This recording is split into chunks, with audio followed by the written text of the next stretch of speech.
ډاکټر خان بابا د ځینو پښتنو ګوندونو ترمنځ نن سبا په یو بل الزامات ډیر شوي دي او اکثره پښتانه وایي چې تاسو په دې هکله چپ مه پاتې کیږئ.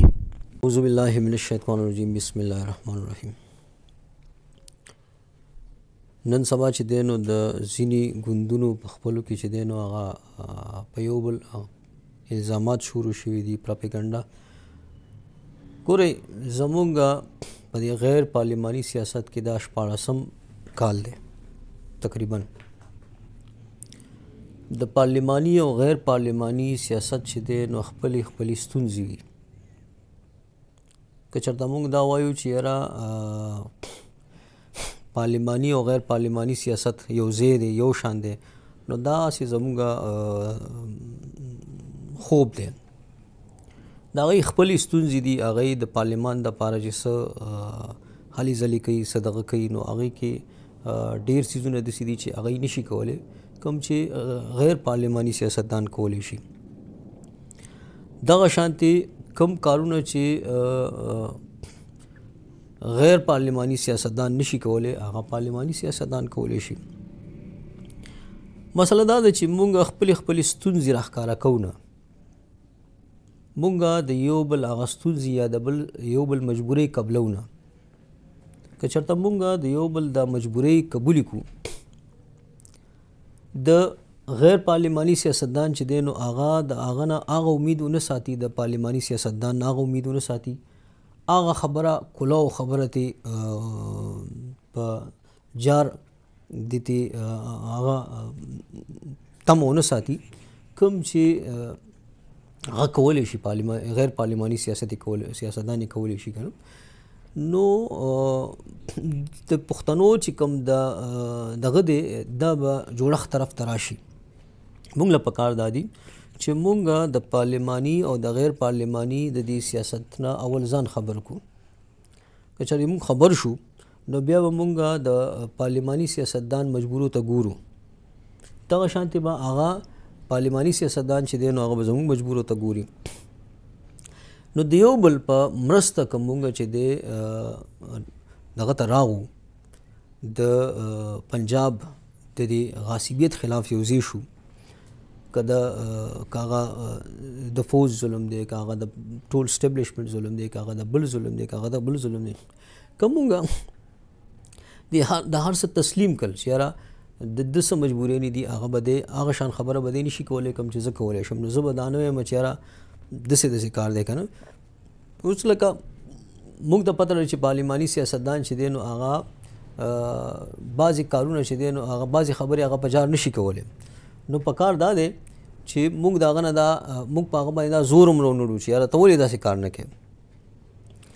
یاد ساتئ چې ما بارها په دې باندې زما اکثر ملګري په دې خلاف هم شول، یا زما په دې سوچ دی دا وایي چې یاره ګوره ما ته دی په دې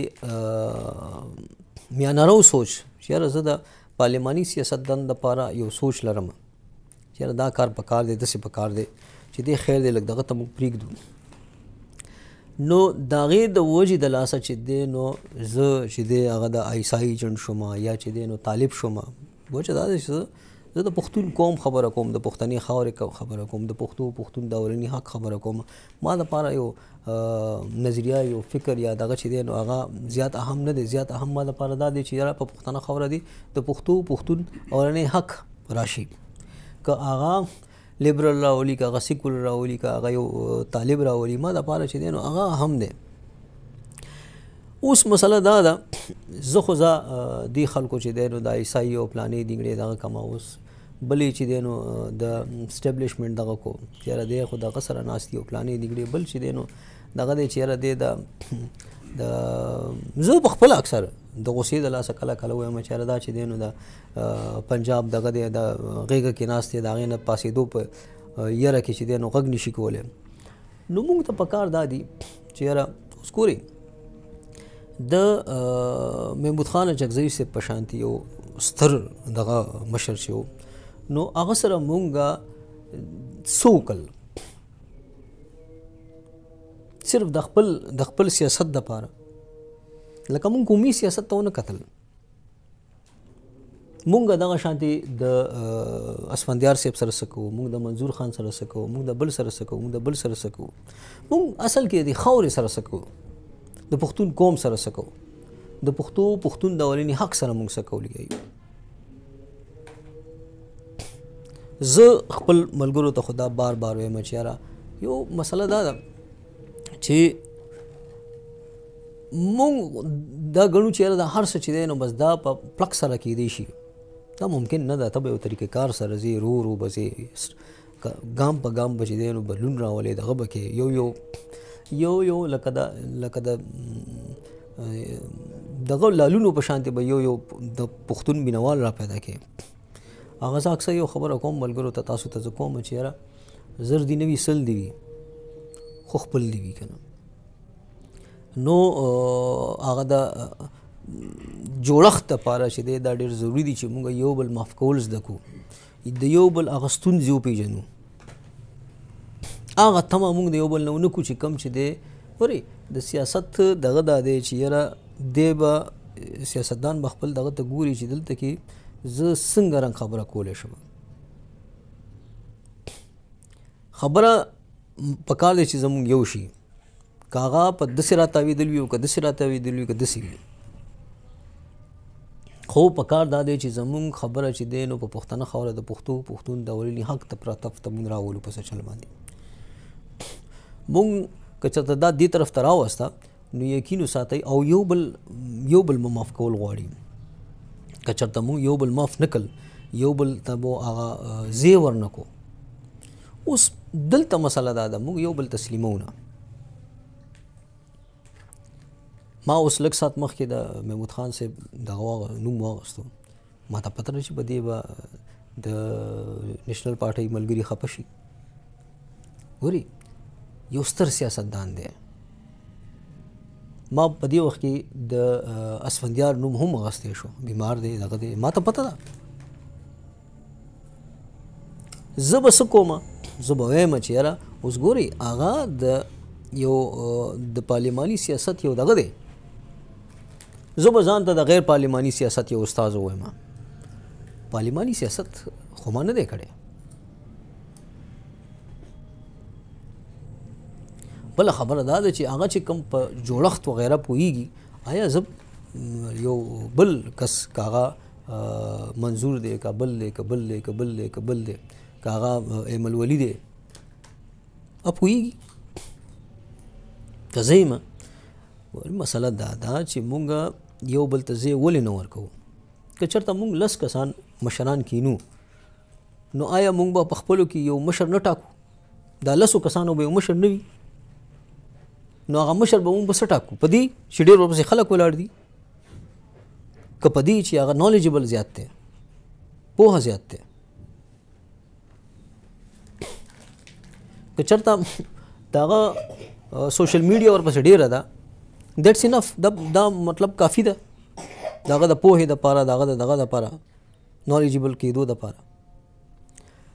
حقیقت دا دی چې که 10 مشران دي په هغې کې به مونږ یو مشر خامخا ټاکو دا مشرانو کې، او مشران به سي د پوهې په بنیاد وي. داسې نه دا زیاتې به نه کوو د قوم سره چې هغه پسې خلک ډېر ولاړ دي. کېدی شي چې یو هغه چې دی نو د هغه د سټیج هغه دغه یا د خلکو رصد وغیره وغیره هغه څیزونه نی، خو نالجبل زیات وي، هغه پوهه زیات وي.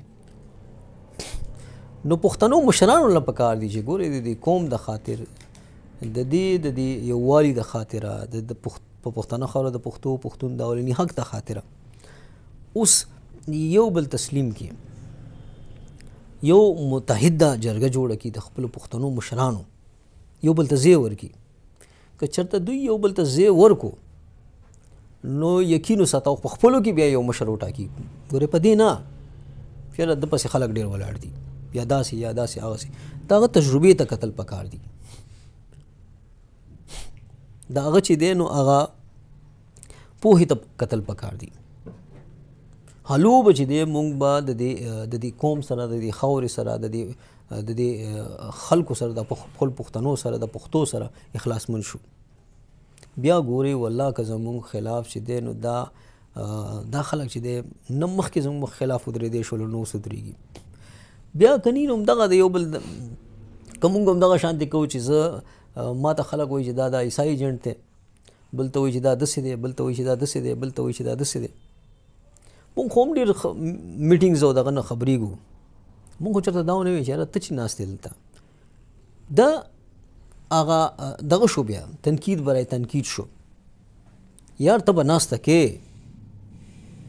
ناسته او تړون کې ډېر فرق وي. ته به چا سره کښېنې.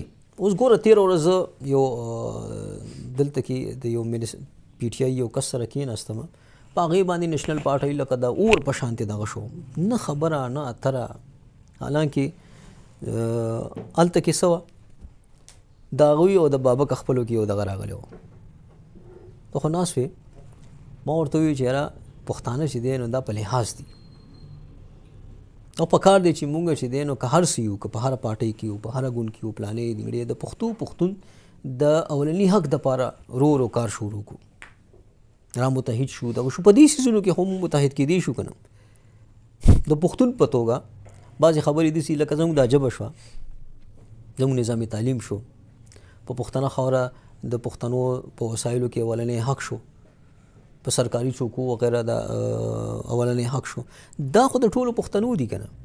دې کې خو نه څه پارټي شته، نه څه مذهب شته، نه څه فرقه شته، نه څه نظریه شته دی. دا خو د قوم دي. خو بده مرغه هغه شی چې و او زه اکثر تاسو ته وایم چې دغه کولو ضرورت نشته دی. مونږ په خپله راپاڅېدلي یو.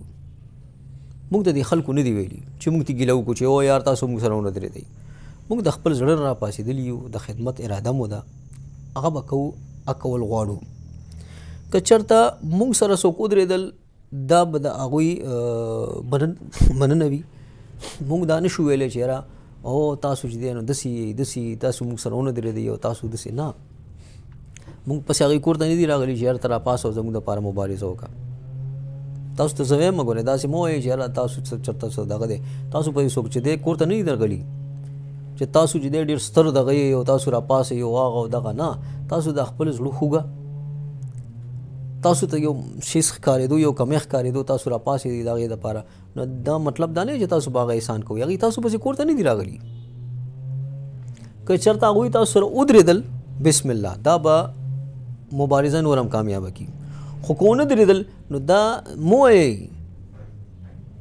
چې ګورئ دا د هغوی قصور دی، دا زمونږ قصور دی. مونږ کېدی شي چې صحیح هغه پیغام نه وي رسولی، کېدی شي چې هغه مونږ په خپل دغه باندې صحیح پوهه کړي نه وي، نو مونږ صحیح کنوینس کړي نه وي. نو مونږ به کوشش دا کوو چې مونږ چې دی نو هغوی ته قصور ونه کړو. د هر څه ته چې کوم مونږ وګورو راټول کړو د مشرانو هغه دغه مونږ هغه چې کوم ستونزو مشرانو ستونزو ته هم کتل غواړي او بیا چې دی د یو بل خلاف دا پروپیګنډې پرېږدو او خپلو کې راټول شو. په خاصه توګه دا مشران ما بار ووایي چې ګورئ دا مشران د خپلو کې یو دغه جوړه کړي او کله چې مشران یو ځای ته راټول شي په خپلو کې دی یو مشر وټاکي. خو مشر دی ګورې بدی بنیاد نه چې یار زما خو غټ ګوند دی یا ما پسې ډېر خلک ولاړ دي. په تجربه دی وشي، په پوهه دی وشي. هلو به مونږ ووایو چې یاره مونږ د دې قوم سره، د دې خاورې سره، د دې خپلې ژبې سره، د خپل دې وسایلو سره، د خپلو خلکو سره مونږ چې دی نو هغه مینوال یو، مونږ مخلص یو. که نه نو الله دې خیر کړي. خو که دی نه کوي نو تاسو ته وایم، ملګرو ته وایم، خپل ټولو ملګرو ته زه وایم چې یاره کوشش دا وکئ چې یو خو د پراپیګنډو نه ځان لرې وساتئ. ځکه چې په دې کې چې دی نو د پنجابي ګټه ده، په دې کې د اغیارو ګټه ده، په دې کې د امریکې ګټه ده، په دې کې د اسټبلیشمنټ ګټه ده، په دې کې د پښتون قوم هېڅ ګټه نشته ده. ناسته به کوو، ناسته که د دشمن سره وي کېدی شي. تړون چې دی نو دا بیا د هر چا سره نشي کېدی. هغه بیا د خپل زړه دغه ناسته خو چې دی خلک دشمن سره هم کوي. نو دا به نه ګورئ چې یاره پلانې سره ناست دی، دینګړې سره ناست دی، زه هغه سره ناست یم. ناسته بیل شی دی او تړون بیل شی دی. نو الله دې پښتون قوم ته په خاصه توګه پښتنو مشرانو ته یووالی او د پښتون قوم سره اخلاص نصیب کړي. آمین. الله مخار لنا.